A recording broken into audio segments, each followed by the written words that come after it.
Hey, my name is Peggy McKee, and I am known as the medical sales recruiter, and I wanted to take a few moments today to share with you some information that some medical sales managers gave to me through a survey about interview attire and what their expectations are. So let me just start through this and give you some of the facts that they gave me, and maybe this will help you as you move forward in the interviews that you have in the future. Okay, so we asked these sales managers currently in the medical sales arena the following questions, and here's what they had to say. The first question we asked was, is there a preference between a skirted suit or a pantsuit for female candidates? And most said no, but there was some that had some preference. Of the responses we received, many of the managers went on to comment. I believe that they felt that pantsuits were a little more professional because they didn't have to worry about skirt lengths. And they always felt like that the female candidate might be more comfortable in the pantsuit and actually be able to focus on the interview a little bit more than if they were in a skirt suit. We asked if it would affect their hiring decision, and they said overwhelmingly no, but there were a few that said that it would. I haven't met any of those in my recruiting, but my opinion is that if you would want to wear a pantsuit to an interview, that would not hurt you a bit. I would never counsel any of my candidates to prefer one over the other. Just professional dress, either skirt or pantsuit. And we had some other ones go on to talk a little bit more about this, and I've got these comments here for you to read.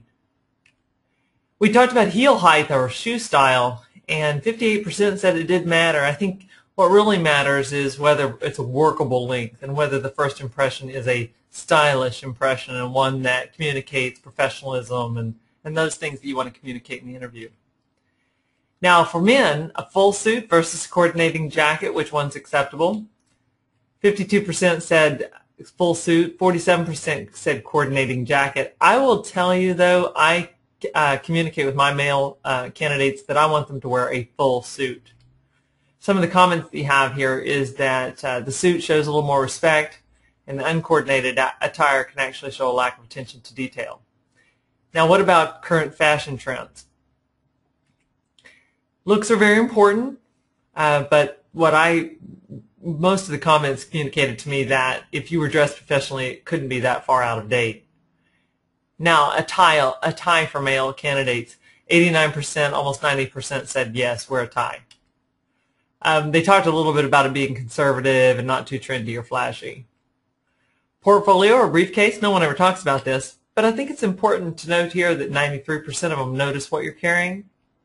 And they also notice your jewelry. 93% of those folks do as well.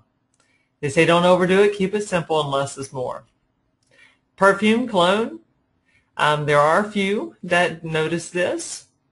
Male candidates' facial hair. I actually lost a candidate this year due to this. The company really liked him. They wanted to make him an offer, but they couldn't get past the facial hair. And I think that this question highlights the fact that 82% of the folks really do look at facial hair on a man, and they do want clean cut, trimmed, clean, and maintained. In the case of my particular candidate, he would have been calling on physicians, and the hiring manager said that the goatee that he had, he didn't think communicated the professionalism that the physicians would require in order to be able to make a connection with them. So he was nixed from the set of candidates and was not considered. Short hairstyles make a female candidate seem more professional. Some say yes, some say no. Most important thing, again, clean, well-maintained neatness matters. And then we ask about candidates, what you wear. Does this affect your intentions toward what salary to offer? And guess what? 46% of folks were honest and said yes, it would, and I can tell you that it would for me as well. Now, can a candidate be overdressed for an interview? Yes, they can if you're wearing like wedding garb instead of professional business. And do you ever tell candidates to wear business casual? Some of you say that you do, and I would suggest that you need to be very careful about business casual and be one step above what you think it should be.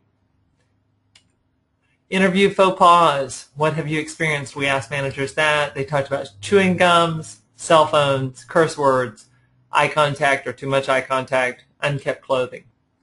Now, will you give us a specific example of how interview attire has affected your decision on a candidate? And we had candidates talk, or we had a manager talk about athletic shoes and how that cost a candidate. We talked about a trashy outfit or men in suits that are too tight. We asked about whether the interview attire expectations had changed over the last decade, and the managers sort of said no, sort of like on the style piece. They said that if you were in professional attire, that stays pretty much up to date no matter, give or take 5 to 10 years. So this is most of the information here. I hope that you enjoyed it and that it was helpful to you. If you'd like to have one-on-one coaching or counseling about your next medical sales interview, please do contact me at Peggy at phcconsulting.com, or you can look up our website and check out a specific page about interview coaching, and it is www.phcconsulting.com/interview-coaching. And again, I thank you for your time. I hope that this has been helpful for you, and I'll talk to you soon.